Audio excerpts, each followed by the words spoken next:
ओम नमः शिवाय। आपने लक्ष्मण रेखा के बारे में तो पढ़ा होगा, देखा भी होगा।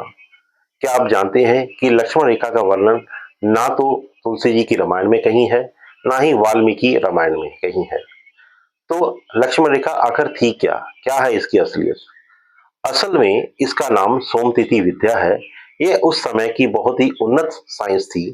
महर्षि वशिष्ठ इसके बहुत बड़े जानकार थे। उन्होंने यह विद्या लक्ष्मण जी को प्रदान करी थी। इस विद्या में एक रेखा बनाई जाती थी जो कि वैदिक मंत्रों से अभिमंत्रित होती थी।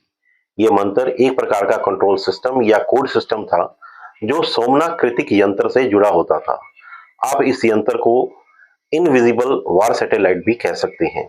यह सोमनाकृति की यंत्र पृथ्वी और बृहस्पति ग्रह के बीच सौर मंडल में स्थापित किया जाता था और यह यंत्र अग्नि, वायु और जल की एटॉमिक पावर को अपने में एब्जॉर्ब करता रहता था, सोखता रहता था।